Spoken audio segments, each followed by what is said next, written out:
Shalom, shalom, shalom, chers frères, chères sœurs, paix et bien. Alors, je suis le frère Étienne Bamba, frère mineur capucin. Et aujourd'hui, je nous invite à venir ici, et le Verbe s'est fait chair. C'est notre page du ministère. Et nous voici aujourd'hui en direct pour introduire ce que c'est que les dons de l'Esprit Saint. Et nous parlons de dons de l'Esprit Saint. Nous voulons aujourd'hui nous attarder dans cette petite vidéo sur le don, le mot don, le don de l'Esprit Saint. Quel est son effet? Pourquoi don de l'Esprit Saint? Et quels sont leurs effets dans la vie? Frères et sœurs, les dons de l'Esprit Saint, nous avons commencé avec beaucoup de retard, nous nous en excusons parce que les conditions n'étaient pas réunies vu que nous ne sommes pas en ville. Vraiment, mea culpa, que le Seigneur nous pardonne, nous aide à nous pardonner les uns les autres et qui vraiment nous accorde sa grâce. C'est dans le souci de vous satisfaire, de nous informer sur ces réalités spirituelles qui sont la base de notre vie, qui animent notre vie, que nous nous battons chaque jour pour vous accorder un peu de temps. Donc je tiens vraiment pardon, et nous commençons cet enseignement. Nous parlons du don de l'Esprit Saint, le mot don. Les dons de l'Esprit Saint sont des attitudes surnaturelles qui disposent l'homme qui les reçoit à obéir promptement à l'Esprit Saint. Frères et sœurs, ça dit qu'il dispose des attitudes surnaturelles, qui disposent l'homme à répondre, à obéir promptement à l'Esprit Saint. Oui. Et chaque mot dans cette définition, comme le dit saint Thomas d'Aquin, chaque mot dans cette définition renferme un trésor de lumière. Le mot don. Le don d'abord, c'est quoi? Ça caractérise la grâce, que c'est quelque chose que nous n'avons pas mérité, mais que Dieu a mis en nous. Donc, le mot don caractérise déjà l'effet de grâce dont il est question. Et dans le langage catholique, on appelle don de l'Esprit Saint, c'est-à-dire des faveurs excellentes de la troisième personne de l'Auguste Trinité. Donc ça, c'est le langage purement catholique. Nous appelons don de l'Esprit Saint des faveurs excellentes qui nous proviennent de la troisième personne de la Trinité. Les brillantes qualités des anges et des hommes, la magnificence de la terre et des cieux ne sont rien à exprimer, ne sont pas les biens de l'Esprit Saint, les bienfaits de l'Esprit Saint. Non. Saint Cyril d'Alexandrie va nous dire que le Saint-Esprit est le maître et le directeur de toute œuvre. Il sanctifie l'univers. Et nous tous, nous avons besoin de lui, comme le disait Isaïe déjà. Les anges ont besoin de lui, les archanges ont besoin de lui, les hommes ont besoin de lui. Les dons de l'Esprit Saint sont différents des vertus. Ce ne sont pas des vertus, mais ce sont des dons, ce sont des attitudes surnaturelles qui nous sont données. Les dons de l'Esprit Saint surpassent en excellence toutes les merveilles créées, que ce soit les merveilles humaines, que ce soit les merveilles angéliques, que ce soit les merveilles visibles, les merveilles invisibles, toutes les vertus naturelles, infuses ou acquises, toutes les vertus morales et surnaturelles ne valent pas les dons de l'Esprit Saint. Le Saint-Esprit nous fait un don particulier. Donc les dons de l'Esprit sont différents des vertus. Oui, les dons de l'Esprit sont différents des vertus que nous avons. Alors, nous voulons dire que donner la vie à un ange, donner la vie à un homme, rendre la vue à des aveugles et à des millions d'aveugles, donner l'ouïe à des sourds et à des millions de sourds, des mouvements à des paralytiques, tout cela, c'est des œuvres qui ne se contredisent pas. Ce sont des bienfaits de Dieu. Ce sont des bienfaits immenses de Dieu. Mais ramasser de la poussière un homme, le relever de sa chute, le rendre bien, un des vermisseaux appelés homme, le diviniser, lui communiquer Dieu lui-même, la vie de Dieu lui-même, le remplir de son entendement et des lumières célestes pour qu'il accomplisse le bien, pour qu'il puisse vaincre le mal. Voilà ce que le Saint-Esprit fait par ses attitudes qu'il nous communique. Donc, le Saint-Esprit relève l'homme par ses dons, l'effet de ses dons relève l'homme de la boue, lui communique la vie de Dieu même, le remplit de l'entendement et de lumière divine. Son cœur donc devient plein de sentiments divins et sa volonté et ses forces deviennent surnaturelles pour accomplir le bien et vaincre le mal. Frères et sœurs, voilà ce que le Saint-Esprit veut opérer en nous. Oui, imprimer en nous une impulsion puissante, soutenue pour guider nos actes et pour rendre parfait notre agir. Les dons de l'Esprit Saint viennent parfaire en nous les vertus morales, les vertus cardinales, les vertus théologales plutôt en nous. Les dons du Saint-Esprit viennent nous rendre puissants par la force de Dieu afin que nous puissions lutter contre le mal et instaurer un règne de paix. Frères et sœurs, les dons de l'Esprit Saint sont donc ces attitudes qui nous remplissent. On dit don de l'Esprit Saint et on ne dit pas don du Père et don du Fils. Parce que le Saint-Esprit est le chef-d'œuvre de la charité. Le chef-d'œuvre de la charité. On dit don du Saint-Esprit. Si le Saint-Esprit nous fait des dons, manifeste la charité envers nous, en effet, c'est la charité de Dieu qui se manifeste envers nous. Pourquoi? Parce que le Saint-Esprit lui-même, il est don de Dieu. Il est l'amour de Dieu devenu personne. Il est l'amour de Dieu manifesté. De sorte que celui-là, il nous révèle les secrets du Père, il nous remplit, il nous éduque, il nous conduit, il nous dirige, il nous instruit. Et c'est ça, une des manières de nous instruire qui nous permet de pouvoir avancer avec lui et de pouvoir marcher dans l'intimité de Dieu. Voilà, le Saint-Esprit est le chef d'œuvre de la charité. Et les dons ne peuvent pas être attribués qu'au Saint-Esprit. La charité même de Dieu, l'amour consubstantiel de Dieu le Père et du Fils, c'est ce qui nous remplit. L'amour d'une personne qui est éternelle, qui nous a été communiqué. C'est bien Dieu qui nous communique le Saint-Esprit. C'est bien le Fils qui nous communique le Saint-Esprit. C'est bien le Père qui nous communique le Saint-Esprit. Donc le Saint-Esprit en lui-même est œuvre de charité du Père et du Fils envers l'homme. Mais pour que cet amour vive en l'homme, il faut qu'il y ait, l'homme acquiert des aptitudes. Mais comment lui donner ces attitudes? Le Saint-Esprit va commencer à lui communiquer quelques petites lumières, va commencer à lui donner des forces pour qu'il puisse se lever, va commencer à lui donner de l'entendement, va commencer à lui donner une perception des choses spirituelles. Et c'est là que nous parlons des dons de l'Esprit Saint. Les moyens, les dons de l'Esprit Saint sont les moyens supérieurs pour l'Esprit de sanctifier l'homme. Les dons venus du Saint-Esprit nous conduisent à Dieu lui-même. Or, sanctifier, c'est unir. Et le but unique de Dieu, c'est d'unir les hommes. Le but unique du diable, c'est de diviser les hommes. Donc, ramener toutes choses à l'unité.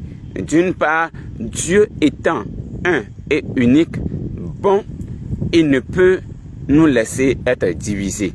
Donc, il nous envoie son œuvre, l'œuvre de l'Esprit Saint, pour que nous soyons par l'Esprit Saint unis à Dieu le Père et à Dieu le Fils. Un autre but du Saint-Esprit, c'est d'unifier toutes choses dans le Christ pour que cette unité devienne béatifiante, puisse conduire l'homme à la gloire. Oui, L'homme composé d'une double nature, il est mystérieux.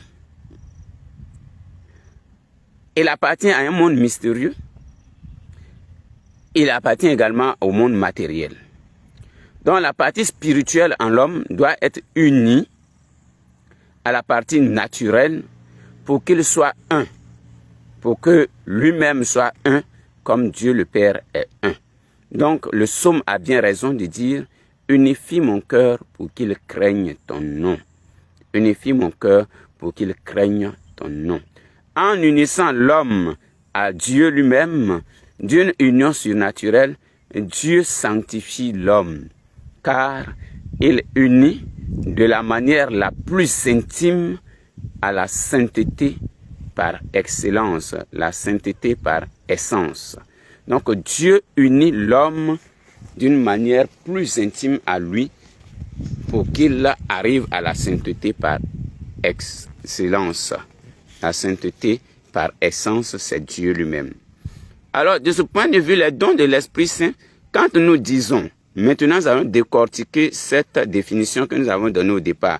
Quand nous disons les dons de l'Esprit Saint sont des attitudes, c'est-à-dire quoi? Elles sont des qualités, ces dons sont des qualités ou des inclinations inhérentes à l'âme. C'est-à-dire quoi? Ces qualités-là, elles sont permanentes. Et elles sont infuses en l'homme. Désormais, inséparables du Saint-Esprit, les hommes, les dons sont dans les âmes des hommes aussi longtemps que le Saint-Esprit est dans l'homme qui le reçoit. Donc, le Saint-Esprit est en toi pour te communiquer ces attitudes surnaturelles qui te sont inhérentes, qui sont permanentes en toi. Mais lorsque tu exclus le Saint-Esprit de ta vie, lorsque tu exclus le Saint-Esprit de ta personne, lorsque tu exclus le Saint-Esprit de ton existence, automatiquement tu perds ces dons. Donc ces dons et ces aptitudes demeurent aussi longtemps en toi que le Saint-Esprit est en toi. Donc n'attristez pas le Saint-Esprit, accueillez le Saint-Esprit, faites-lui de la place et lui vous remplira de ce qui vous manque, autant matériel, au plan matériel qu'au plan spirituel. Frères et sœurs, si donc nous devenons inséparables à l'Esprit Saint, du Saint-Esprit, alors ces dons seront toujours en nous et se manifesteront en nous. Si tu ne connais pas le Saint-Esprit, si tu ne l'accueilles pas, tu ne peux pas avoir ces dons en toi. Donc, je ne peux pas dire que j'ai reçu le Saint-Esprit, j'ai accueilli le Saint-Esprit, et puis il ne m'a pas inculqué, il ne m'a pas véhiculé, il ne m'a pas communiqué des attitudes surnaturelles. Et puis il ne m'a pas rempli de l'amour et du désir d'unité, de réconciliation et de paix. Non, le Saint-Esprit est un esprit d'amour, le Saint-Esprit est un esprit de paix, le Saint-Esprit est un esprit d'obéissance. Ces attitudes qui te communiquent te permettront, toi, d'être uni plus intimement à Dieu, te permettront, toi, d'être toujours dans la présence de Dieu. Et dans la définition, nous avons dit que ces attitudes étaient surnaturelles. Pourquoi nous disons que ces attitudes sont surnaturelles? Si elles sont surnaturelles, ces attitudes sont surnaturelles par conséquent, ces attitudes nous perfectionnent. Parce que la perfection n'est pas de ce monde. Ce ne sont que ces attitudes qui peuvent nous perfectionner, nous faire gagner ce que nous n'avions pas, ce que nous ne pouvons pas gagner de notre nature humaine. Tout ce qui est divin perfectionne. Et ce qui n'est pas divin ne peut pas perfectionner. Donc les dons du Saint-Esprit étant divins perfectionnent l'âme humaine et toutes ses puissances. Donc toutes les capacités de l'âme. Donc le Saint-Esprit qui est divin et que ses dons sont divins, il arrive à perfectionner l'homme à travers ses dons pour rendre l'homme divin et pour élever sa capacité d'accomplir les actions. Les dons que le Saint-Esprit nous communique sont comme une impulsion qui met nos forces en mouvement. Donc, qui met les vertus que nous avons en mouvement, qui met nos capacités en mouvement, qui met déjà nos qualités en mouvement. Donc, les dons du Saint-Esprit sont comme le moteur qui propulse en avant nos actions et nos œuvres. Chers frères, chers sœurs, les dons du Saint-Esprit sont des impulsions qui mettent en marche les forces qui sont en nous, les capacités qui sont en nous, les qualités qui sont en nous. Telle est la manière dont le Saint-Esprit nous perfectionne par ses dons. Les vertus surnaturelles, c'est-à-dire la foi, l'espérance et la charité, la prudence, la justice, la force, la tempérance, sont des forces divines, communiquées à l'âme pour opérer le bien surnaturel en l'âme et par l'âme. Ce point de doctrine est très capital. Il faut que chacun de nous retienne cela. Donc, les dons nous sont communiqués, les forces divines sont communiquées à l'âme pour opérer dans l'âme les biens surnaturels, des capacités incomparables. Frères et sœurs, c'est ce que nous enseigne l'Église catholique concernant les dons du Saint-Esprit. Il ne s'arrête pas seulement à parler en langue. Je finis de parler et moi-même je ne sais pas ce que j'ai dit. Il ne suffit pas seulement de dire je suis prophète et de dire certaines paroles. Non. Mais celle-là, si tu as reçu un don, le don doit participer à ta perfection et à ta sanctification. Ce don-là ne peut pas être en toi et puis toi tu ne vas pas réussir. Le don, quand il est en toi, ce n'est pas pour que tu te montres comme si tu étais à la page. Ah, j'ai le don, le charisme de ça, j'ai le don de parler en langue, j'ai le don des visions, j'ai le don de dire ceci, de prophétiser, j'ai le don de cela, de cela. Non, ce n'est pas ça seulement.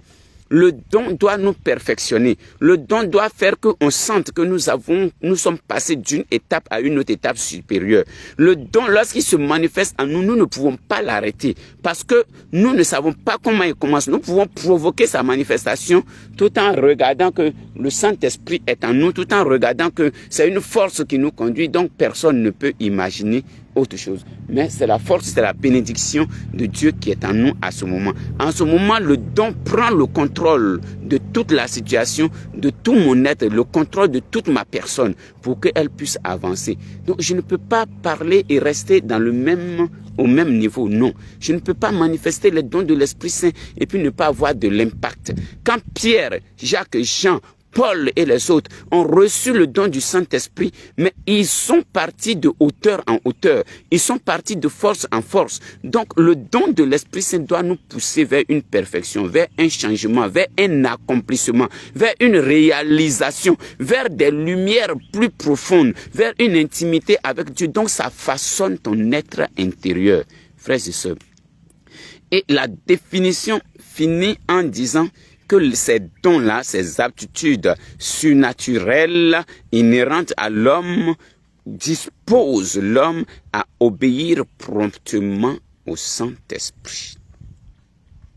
L'ignorance ou la connaissance imparfaite du bien, la pesanteur surnaturelle, les liens des affections terrestres, des esprits négatif, la faiblesse du cœur, l'égarement de la volonté et les 1000 autres obstacles nous rendent sourds et indociles aux inspirations du Saint-Esprit. Tout ça, ce sont des obstacles qui nous rendent sourds, indociles, insensibles à l'action du Saint-Esprit. De là, un cercle infranchissable d'imperfection et de lâcheté, le sommeil et les forces divines cachées au fond de l'âme ne peuvent pas se manifester. Donc, quand il est en nous, il nous dispose pour que nous puissions aller au-delà de ces limites, de ces obstacles que je viens de citer. La paresse, la faiblesse, l'égarement de notre volonté, c'est-à-dire quand notre volonté n'est pas ordonnée à la volonté de Dieu. Et puis, disons quoi encore, la crainte, les vaines craintes, les vaines peurs, les peines, le respect humain qui nous détourne souvent de la vérité. Donc nous ne disons pas la vérité. La disparition de l'esprit de justice et de vérité dans notre comportement et dans nos vies de chaque jour. Tout cela sont des choses qui attristent, qui éteignent en nous la flamme de l'Esprit Saint.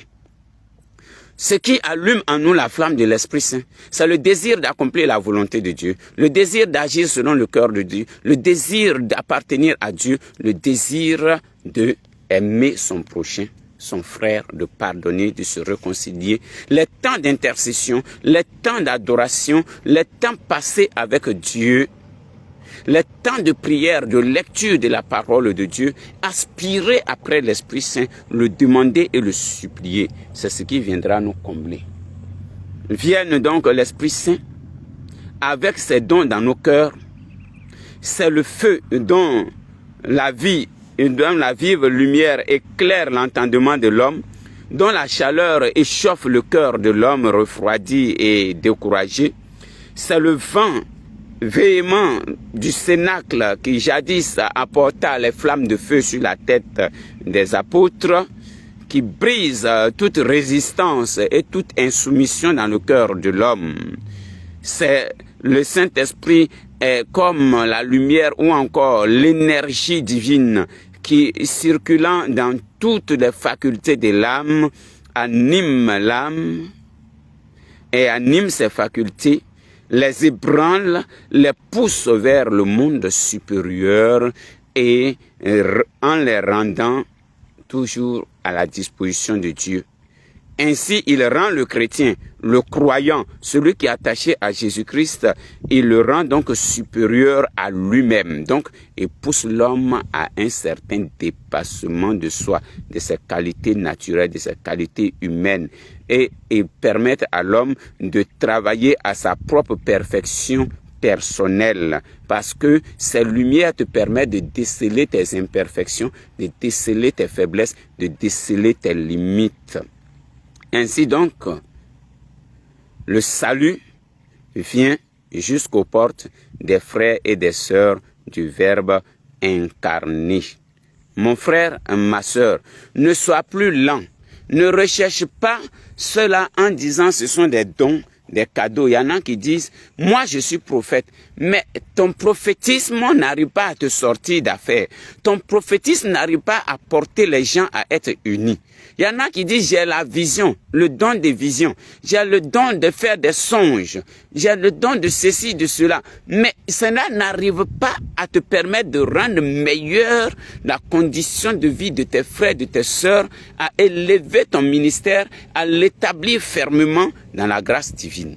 Mais si cela n'arrive pas à te permettre à rentrer dans une certaine dimension, frère, sœur, ce n'est pas un don de l'Esprit Saint, tu imites le don de l'Esprit. Tu imites les actions ou encore l'agir de ceux qui sont sous l'emprise de l'Esprit Saint et qui agissent souvent et dont tu as le temps de parfaitement regarder l'agir et de le manifester, de le recopier.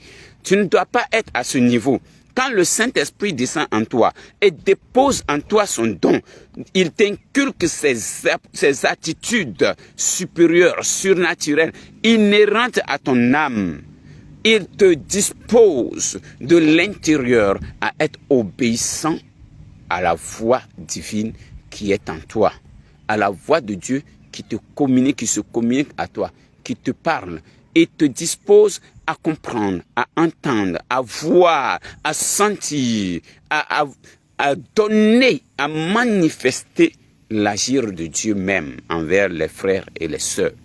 Frères et sœurs, donc, le don de l'Esprit Saint n'est pas un cadeau qu'il faut recevoir et le garder dans l'emballage et avoir peur de le déballer parce que il est tellement beau que je ne veux pas. Il est donné comme un instrument de travail. Le don de l'Esprit Saint est reçu comme un instrument de travail. Le don de l'Esprit Saint est celui-là même qui te fait sortir, qui t'expose. Tu ne peux pas avoir un don de prophétie et ne jamais prophétiser parce que le Seigneur mettra dans ta bouche les paroles que tu dois dire. Tu ne peux jamais avoir un don de vision et ne pas donner la vision. La parole de connaissance n'est pas libérer la parole de connaissance. Le don de parler en langue est de ne pas donner la parole de Dieu, le message. Non. Si tu gardes cela, tu es en train de tuer en toi l'Esprit Saint et à ta grande surprise, l'action de l'Esprit Saint ne sera plus en toi. Parce qu'il faut oser prendre ces talents qui nous sont donnés et les enfouir dans le sol, les enfouir, les semer dans le monde, dans la communauté, pour que, étant à la disposition de la communauté, ces charismes produisent, fructifient, donnent du fruit et soient féconds. Chacun de nous doit être fécond. par les dons de l'Esprit Saint, nous sommes féconds, nous sommes fertiles, nous sommes productifs, nous donnons du fruit et du fruit en abondance. Que le Seigneur nous dispose à entrer dans la plénitude de ses dons. Alors, frères et sœurs, pour continuer, il faut dire que la prochaine fois, c'est-à-dire le prochain enseignement, nous introduira directement dans le premier don de l'Esprit Saint. D'abord, les dons de l'Esprit Saint ont deux sens. Ils n'ont pas le même ordre en l'homme qu'en Jésus-Christ, Dieu fait homme. Jésus est la sagesse incarnée. Donc, le premier don de l'Esprit en Jésus, c'est déjà la sagesse. Et ça finira en Jésus par la crainte. Et nous, parce que Jésus va tout nous enseigner jusqu'à la fin, la crainte de Dieu. Mais en l'homme, les dons de l'Esprit Saint commencent par le don de crainte. Parce que le psaume dit, la sagesse commence avec la crainte de Dieu. Et comme l'homme, parce qu'il est égaré, il reçoit l'Esprit Saint pour que l'Esprit Saint le conduise vers Dieu. Il doit commencer par vivre dans la crainte de Dieu. Il va commencer par se rééduquer, par se laisser rassasier de nouveau par le Saint-Esprit, par se laisser réinstruire afin de demeurer en relation avec la sagesse éternelle. Donc, ça commence par la crainte en l'homme et ça se termine par la sagesse. Donc, nous ferons les dons de l'Esprit Saint chacun en son temps. Donc, n'ayez pas peur, nous allons les décortiquer un à un. Pour chaque enseignement, nous donnerons un don de l'Esprit Saint. Alors que le don que vous avez reçu depuis le temps de votre baptême, qui vous unit au Père, au Fils et à l'Esprit Saint, que ces dons-là soient maintenant réveillés en vous pour vous illuminer et vous instruire. Que ces dons-là fassent de vous une source intarissable. Que ces dons-là fassent de vous des instruments importants pour le salut de vos frères, de vos sœurs, des instruments pour votre propre perfection et pour votre illumination, pour votre éclairage spirituel, des instruments pour la croissance spirituelle de vos frères et de vos sœurs, des instruments pour votre accomplissement. Frères et sœurs, ici finit notre petite vidéo pour introduire que les dons et nous faire savoir ce que c'est qu'un don de l'Esprit Saint. Encore, c'est une lumière intérieure, c'est une force qui vient booster, qui vient propulser, qui vient propulser des impulsions intérieures qui viennent donner mouvement et action aux forces qui nous animent, à nos qualités, à nos valeurs, à nos différentes capacités qui sont enfouies en nous. Donc le Saint-Esprit est un esprit de résurrection de tous les dons et de toutes les vertus. Tu ne peux pas recevoir le Saint-Esprit et être éteint. Le Saint-Esprit est un moteur toujours allumé, démarré, qui produit de l'énergie, de l'électricité, qui produit de la lumière et de la force afin de mettre en mouvement tout le circuit et tout le système. Que Dieu vous bénisse, que le Saint-Esprit vous visite toujours, que la Vierge Marie vous associe toujours au ministère et que la force du Dieu vivant vous soit accordée dès aujourd'hui et à jamais. Shabbat Shalom. C'était et le Verbe s'est fait chair. Adorateurs en esprit et en vérité, remplis d'Esprit Saint, nous serons des témoins de Dieu. Vous pouvez trouver notre enseignement sur Logos à YouTube et vous pouvez trouver sur www.adorateurlogos.org. Que le Seigneur vous bénisse et d'ici une prochaine séance, que la bénédiction de Dieu soit sur vous. Le samedi, n'oubliez pas, pour ceux qui nous suivent, nous avons une grande nuit d'adoration sur le thème « Venez, adorons le Seigneur ressuscité ». Nous allons adorer Dieu jusqu'à ce qu'il se manifeste à nous, jusqu'à ce qu'il nous illumine, jusqu'à ce qu'il nous connecte à sa personne de façon plus intime. Et croyez-moi, ce sera un moment glorieux en direct. Vous pourrez le suivre en direct où que vous soyez. Mais si vous êtes aussi là, ce n'est pas mal parce que vous aurez le temps de vivre ça en live. Que le Seigneur vous bénisse et vous garde. Shabbat Shalom.